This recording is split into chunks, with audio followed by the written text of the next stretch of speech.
দারুল উলুম দেওবন্দে জিন্নাতরা লেখাপড়া করে, বড় বড় মাদ্রাসাগুলোতে জিন্নাতরা হাদিস পড়ে।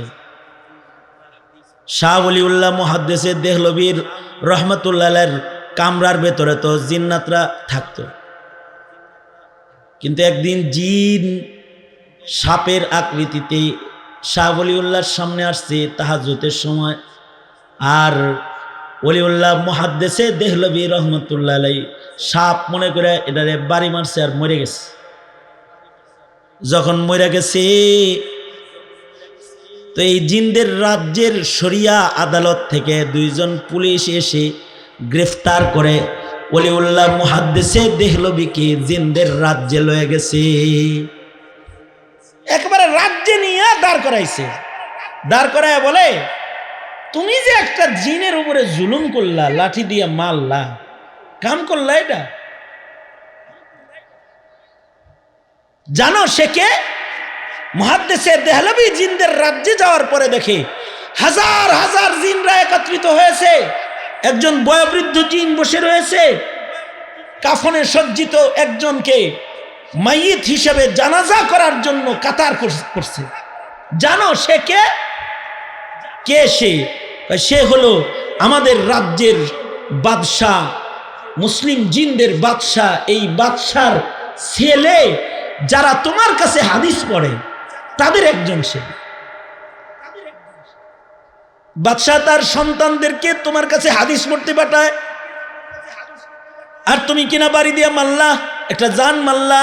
জানের বদলেতে জান তোমাদের ধর্মে কি শরীয়ত কি বলে? শরীয়ত বলে হলো কেউ যদি জান হত্যা করে তাহলে জানের বদলে কি? জান। কানের বদলে কান, জানের বদলে জান, দাঁতের বদলে দাঁত, নাকের বদলে না। কেউ যদি জুলুম করে কাউকে হত্যা করে তাহলে তার বিচার হলো কিসাস, তাকে মৃত্যুদণ্ড দেওয়া হলো। সুতরাং তাহলে তোমার তো এখন মৃত্যুদণ্ড হওয়া উচিত, কারণ তুমি একটা জিন মেরে ফেলাইছো। তলবে ইলিম তাও নেককার জিনকে তুমি হত্যা করে ফেলেছো। দুনিয়ায় বিচার হওয়া ভালো, হাসরে যেন বেজ্জতি না হও। মুহাদ্দিস দেহলভী থরথর করে কাঁপতেছেন আর বলতেছেন, আপনারা আদালতে আমার বিচার করে দেন, কারণ আল্লাহর আদালতে আসামি হয়ে দাঁড়ানোর মতো সাহস আমার নাই। বিচার করেন। অদৃশ্যের জিন এটারই মানলেই যদি বিচার হয়, তাইলে যারা দৃশ্যের মানুষকে গুলি করে রাজপথে রক্তাক্ত করে ফেলে, শাপলা চত্বরকে যারা রক্তাক্ত চত্বরে পরিণত করে, শহীদি চত্বরে পরিণত করে, তাদের বিচার কেমন হওয়া দরকার? তাইলে যারা দৃশ্যের মানুষের উপরে জুলুম করে। মুহাদ্দিস দেহলভী তিনি কিসাস নেওয়ার জন্য রেডি হয়ে গেলেন। এমন সময় একজন বয়োবৃদ্ধ জিন দাঁড়ায় বলে, থামো, কিসাস হবে না। সে বলতেছে, সামিয়াতু আনিন নবী সাল্লাল্লাহু আলাইহি ওয়াসাল্লাম, আমি আল্লাহর রাসূলের মুখে শুনেছি। তার মানে হলো এই জিনটা সাহাবী জিন। সুবহানাল্লাহ, আগামীকালকে বলেন সুবহানাল্লাহ। এই জিনটা সাহাবী জিন। সে বলতেছে, আল্লাহর রাসূলের কাছ থেকে আমি শুনছি, আল্লাহর রাসূল জিনদের যে বিধান বর্ণনা করেছেন সেটা হলো এই, জিনদেরকে আল্লাহ অদৃশ্যে চলার ক্ষমতা দিয়েছেন, কিন্তু জিনদেরকে আল্লাহ এ শক্তি প্রদান করেছেন, এতা শাক্কালু বি আশকালিম মুখতালিফাতিন, জিনরা যে কোনো সময় যে কোনো মুখতালিফ শেকেল তারা ধারণ করতে পারে। তারা মানুষের আকৃতিও ধারণ করতে পারে, তারা সাপের আকৃতিও ধারণ করতে পারে, তারা বিড়ালের আকৃতিও ধারণ করতে পারে। যে কোনো আকৃতিতে নিজেকে সে পেশ করার যোগ্যতা রাখে। এই ক্ষমতা জিনদেরকে অলৌকিকভাবে আল্লাহ তাআলা দান করেছেন। আল্লাহ পাকের আর একটা দামি সৃষ্টি হলো জিন্নাত। জিন এটা দামি সৃষ্টি, একেবারে কম দামি না, তো দাম আছে। সৃষ্টির ভেতরে একটা দামি সৃষ্টি জিন। এরা অদৃশ্যে চলে। ফিরিস্তারা যেমন অদৃশ্যে, জিনরাও অদৃশ্যে, আমরা কোনোদিন চোখে দেখি না, কিন্তু আল্লাহ তাআলা বানাইছেন। কোরআন বলে, হাদিস বলে ফিরিস্তা আছে, জিনও।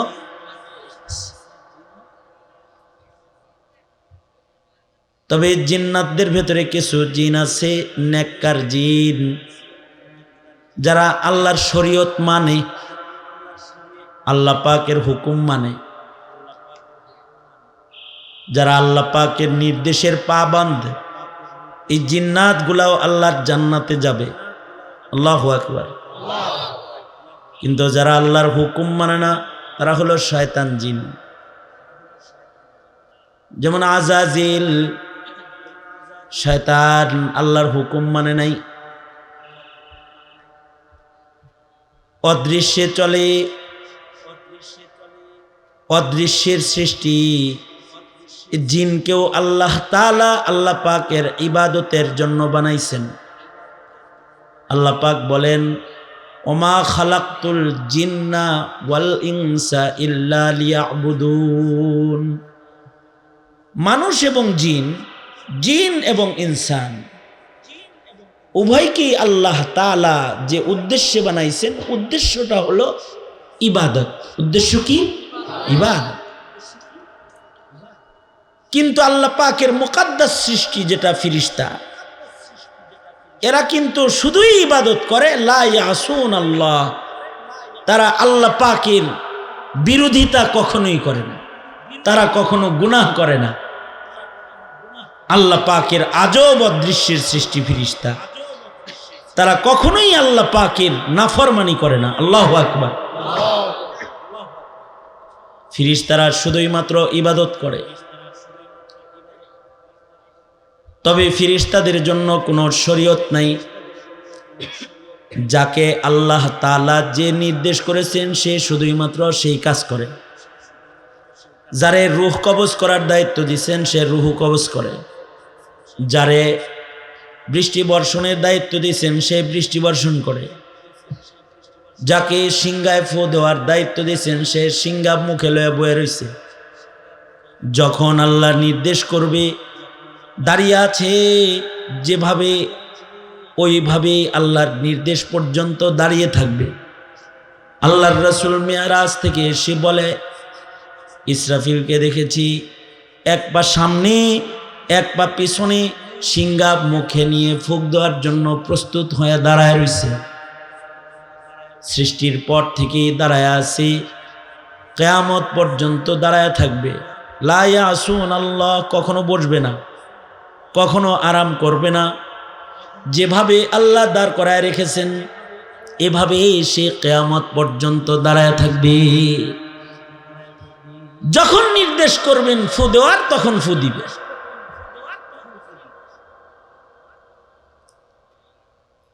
আল্লাহর রাসূল মিরাজ থেকে এসে বলেছেন, কিছু ফিরিস্তাকে আল্লাহর রাসূল রুকুর হালতে দেখেছেন, কিছু ফিরিস্তাকে সেজদার হালতে দেখেছেন। সৃষ্টির পর থেকে তারা সেজদা দিছে। আমাদের মতো ঠুকুর ঠাকুর না, একটু পরে মাথা উঠে বসে দেখবো যে কি ডানে বামে কি ইমাম সাহেব আছে না নাই। না, সৃষ্টির পর থেকে রুকু দিয়েছে।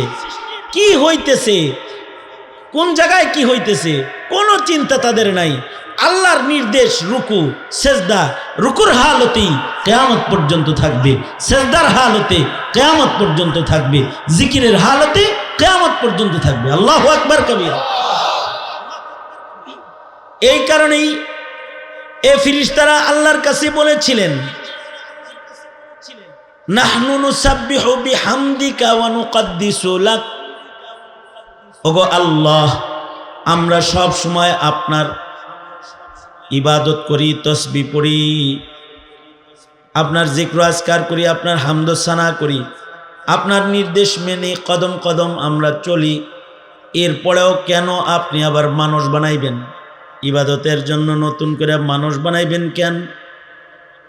আল্লাহ তাআলা ফিরিস্তাদের উত্তরে বলেছেন, ইন্নী আ'লামু মা লা তা'লামুন। আমি যা জানি তা তোমরা জানো না। তোমরাও ইবাদত করো, কিন্তু মানুষও ইবাদত করবে। মানুষদেরকে আলাদা ইবাদতের জন্য বানাইছি, যেমন জিনকে আলাদা ইবাদতের জন্য বানাইছি, মানুষকে এরকম আলাদা ইবাদতের জন্য বানাইছি। কারণ ফিরিস্তাদের আল্লাহর নাফরমানি করার ক্ষমতা নাই, এই ক্ষমতাটাই আল্লাহ তাআলা তাকে দেন নাই। যাকে আল্লাহ নাফরমানি করার ক্ষমতাই দেন নাই, সে নাফরমানি না করাটা এটা কোনো ক্রেডিট না। কিন্তু যাকে নাফরমানি করার ক্ষমতা দিছেন, এরপরেও যদি নাফরমানি না করে, এটা হলো সফলতা। ফিরিস্তারে তো নাফরমানি করার ক্ষমতাই দেন নাই। একজনরে আল্লাহ চোখ দিছে, আর একজনরে চোখ দেয় নাই। যারে চোখ দেয় নাই সে যদি বলে জীবনে কোনোদিন পরনারী দেখি না আমি, এটা কোনো ক্রেডিট না। আল্লাহ তারে দেখার চোখই দেয় নাই। হ্যাঁ, বলার বিষয় ক্রেডিট হলো ওইটা। আল্লাহ দৃষ্টি দিছে দেখার জন্যে, কিন্তু আল্লাহর হুকুমের বাইরে দৃষ্টি একবারও খরচ করিনি। আল্লাহু আকবার জোরে বলেন। অর্থাৎ চোখ দিয়া তাকায়া গুনাহ করি নাই। যেমন খাজা কুতবুদ্দিন বখতিয়ার কাকি রহমাতুল্লাহি আলাইহি, উনি ওনার জানাজা পড়ানোর শর্ত দিয়েছিলেন যে এমন মানুষ আমার জানাজা পড়বে যে কোনোদিন তার চোখ দিয়া গুনাহ করে নাই। চোখ দিয়া পরনারী দেখে গুনার ভাবনা করে নাই, এরকম মানুষ আমার জানাজা পড়াইতে হবে। যে শর্তগুলা দিছিলেন তার ভিতরে হলো এই একটা শর্ত এটা। তার মানে চক্ষু দেওয়ার পরেও গুনাহ না করাটা এটা আশ্চর্য। সে পুরস্কার পাওয়ার উপযুক্ত। চোখ নাই, পরনারী দেখে নাই, এইটা কোনো ক্রেডিট না। সার্থকতা হলো ওইটা, সফলতা হলো এইটা যে চোখ আল্লাহ দিছে, তারপরও আল্লাহ নারাজ, এ কারণে খালাতো বোন মামাতো বোন ছায়া দেখে নাই। ফিরিস্তাদের জীবনে কোনো গুনাহ নাই। জিনদের গুনাহ আছে, মানুষের গুনাহ আছে। কারণ ফাআলহামাহা ফুজুরাহা ওয়া তাকওয়াহা, মানুষ বানানোর পরে মানুষকে আল্লাহ তাআলা নফস দান করেছেন, আবার তাকওয়াল্লাহ দান করেছেন। দুই জিনিস দিয়েছেন। খাহেসাত দান করেছেন, তার বিভিন্ন কিছু মনে চায়, এ চাওয়া যেটা এটা তারে দান করছেন। ফিরিস্তারে এই চাওয়াটা আল্লাহ তাআলা দেন নাই। নফস নাই, কিন্তু জিন ইনসানের নফস আছে। জিনদের ভেতরেও কিছু আছে যারা নিজের নফসের খাহেসাত মতো চলে না, তারা আল্লাহর ইচ্ছা মতো চলে। এই জিন্নাতগুলো পাক জিন। মানুষ যেমন আল্লাহর জান্নাতে যাবে, ইমানদার পবিত্র জিন্নাতগুলাও আল্লাহর জান্নাতে যাবে। জিনদের ভেতরে যারা নেককার, এরা জান্নাতে যাবে। এই নেককার জিনদের দল নবীজির কাছেও আসছে। সকল নবীর কাছেই যুগে যুগে নেককার জিন গেছে। আমাদের নবীজির কাছেও নেককার জিন গেছে। সুলাইমান আলাইহিস সালামকে তো আল্লাহ তাআলা ইনস জিনের বাদশাহ বানাইছে। সুবহানাল্লাহ, আরো আস্তে করে বলেন, আগামীকালকে বললেন। হযরত সুলাইমান ইনস জিনের বাদশাহ, শুধু মানুষের বাদশাহ না, হযরত সুলাইমান জিনদেরও বাদশাহ।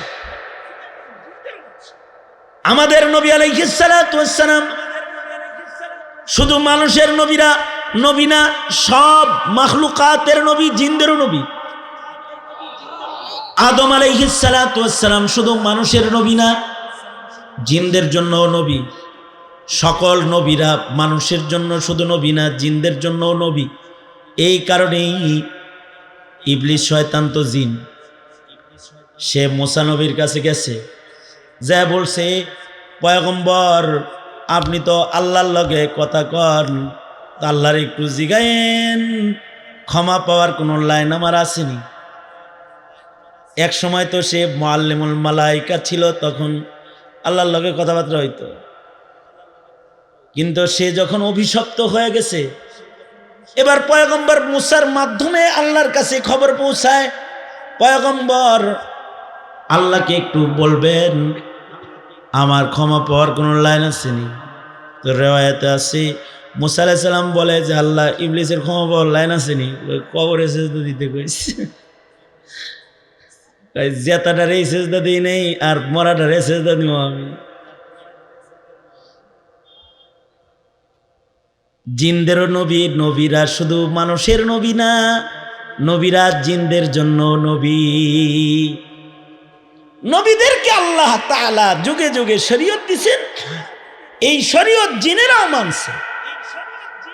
আমাদের নবী আলাইহিস সালাতু ওয়াস সালাম যখন মক্কা মুকাররমায় নামাজরত কোরআন তেলাওয়াত করতেছে, একদল জিন এসে নবীজির কোরআন তেলাওয়াত শুনে কালেমা পড়ে মুসলমান হয়ে গেছে। শুধু মুসলমান হয়েই শেষ হয় নাই, আমরা যেমন তবলিগ করি, এই জিনগুলা নিজের রাজ্যে যায় তবলিগ করছে। জিনেরা নবীর কাছ থেকে হাদিস শুনছে, জিনেরা নবীর হাদিস যা তাদের রাজ্যে যা অপরকে শিখাইছে। জিনেরা নবীর কাছ থেকে ইলম হাসিল করেছে, জিনেরা সাহাবায়ে কেরামের কাছ থেকে ইলম হাসিল করেছে। এখনো মাদ্রাসায় জিনরা ইলম হাসিল করে, মানুষদের পাশে পাশে জিনরাও বসে বসে পড়ে। দারুল উলুম দেওবন্দে জিন্নাতরা লেখাপড়া করে, বড় বড় মাদ্রাসাগুলোতে জিন্নাতরা হাদিস পড়ে। শাহ ওলিউল্লাহ মুহাদ্দিসে দেহলভীর রহমতুল্লাহের কামরার ভেতরে তো জিন্নাতরা থাকতো, কিন্তু একদিন জিন সাপের আকৃতিতে শাহ ওলিউল্লাহর সামনে আসছে তাহাজ্জুদের সময়, আর ওলিউল্লাহ মুহাদ্দিসে দেহলভী রহমতুল্লাহ আলাইহি সাপ মনে করে এটারে বাড়ি মারছে আর মরে গেছে। যখন মরে গেছে তো এই জিনদের রাজ্যের শরিয়া আদালত থেকে দুইজন পুলিশ এসে গ্রেফতার করে ওলিউল্লাহ মুহাদ্দিসে দেহলভীকে জিনদের রাজ্যে লয়ে গেছে। একবারে রাজ্যে নিয়ে দাঁড় করাইছে, দাঁড় করায় বলে তুমি যে একটা জিনের উপরে জুলুম করলা, লাঠি দিয়ে মারলা, কাম করলা, এটা জানো সে কে?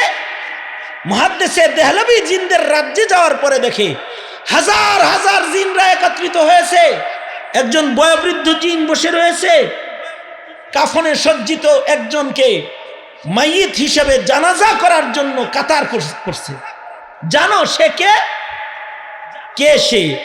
সে হলো আমাদের রাজ্যের বাদশাহ, মুসলিম জিনদের বাদশাহ। এই বাদশার ছেলে যারা তোমার কাছে হাদিস পড়ে তাদের একজন সে। বাদশাহ তার সন্তানদেরকে তোমার কাছে হাদিস পড়তে পাঠায়, আর তুমি কিনা বাড়ি দিয়া মাল্লা, একটা জান মাল্লা, জানের বদলেতে জান। তোমাদের ধর্মে কি শরীয়ত কি বলে?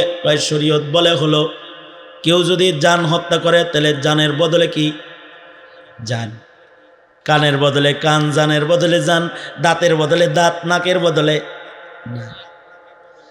কেউ যদি জুলুম করে কাউকে হত্যা করে তাহলে তার বিচার হলো কিসাস, তাকে মৃত্যুদণ্ড দেওয়া হলো। সুতরাং তাহলে তোমার তো এখন মৃত্যুদণ্ড হওয়া উচিত, কারণ তুমি একটা জিন মেরে ফেলাইছো, তলবে ইলিম তাও নেককার জিনকে তুমি হত্যা করে ফেলেছো।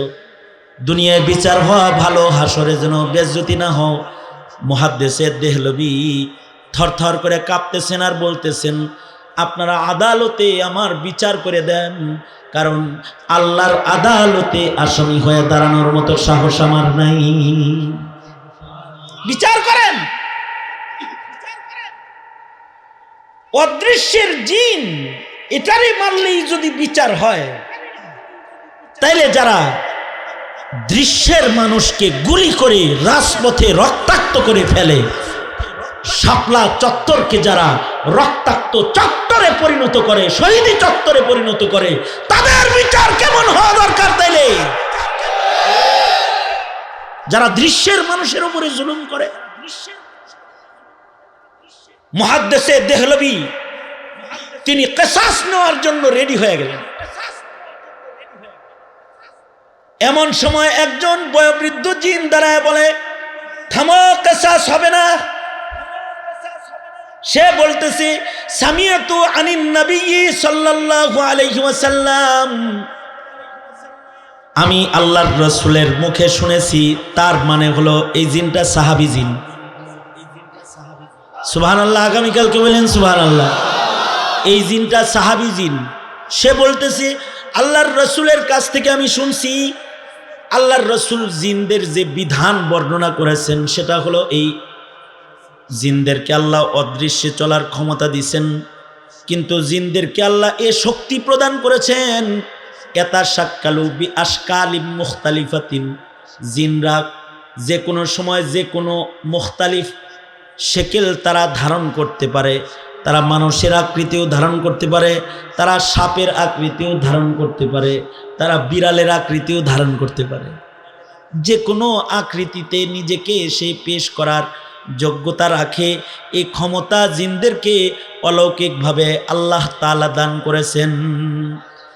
জিনদেরকে অলৌকিক দুটি জিনিস আল্লাহ আলাদা দিয়েছেন, সেটা হলো মওত পর্যন্ত জিনদের যৌবন থাকে। মানুষের যৌবন মওত পর্যন্ত থাকে না। সুম্মা রাদাদনাহু আসফালা সাফিলিন, বুড়ি হইলে পরে যৌবন শেষ, বুড়া হইলে, এই কথা বললেন, বুড়ি হইলে যৌবন শেষ, বুড়া হইলে যৌবন শেষ। আসছে? হ্যাঁ, এসেনি? আরে তাকবীর, এবারে না, এবারে মুফতি সাহেব, এই চেয়ার দাও একটা। না না না, চেয়ারে বসেন না, চেয়ারে বসেন না। কথাটা খুব ছোট্ট কথা। কি বললাম আমি? দুনো হাত উপরে তুলেন, নাড়াচাড়া দেন, জবান খুলে বলেন আল্লাহু আকবার, হাত নামান। এই যেমন হাত না ওঠানোর সময় ছিলেন ওরকম আমার দিকে থাকেন। জিনদেরকে অলৌকিক দুটি জিনিস আলাদা দিচ্ছেন, সেটা হলো মৃত্যু পর্যন্ত যৌবন। তোমার মরা পর্যন্ত যৌবন না। জিনদের যৌবনে ভাটা নাই, আর তোমার বড়ি ছাড়া চলার উপায় নাই। কতক্ষণ পর পর খালি যাইবে হইল কি আয়ুর্বেদিক ঔষধের কাছে আর হোমিওপ্যাথিক ডাক্তারের কাছে। মানুষের হইল এই দশা, জিনদের কি কলিকাতা হারবাল। জিনদের যৌবনে কোনো দুর্বলতা মওত পর্যন্ত আসে না, একটা। দ্বিতীয় নম্বর হলো তাদেরকে আল্লাহ তাআলা নিজেকে বিভিন্ন আকৃতিতে প্রকাশ করার যোগ্যতা দান করেছেন। সঙ্গত কারণে এটারও বিধান নবীজি বলেছেন যে কোনো জিন যদি ইচ্ছা করে নিজের শেকেল পাল্টায়, তারে না চিনা যদি কেউ মারে, তাহলে এটা হত্যা হবে না, এটা দুর্ঘটনা হিসেবে গণিত হবে।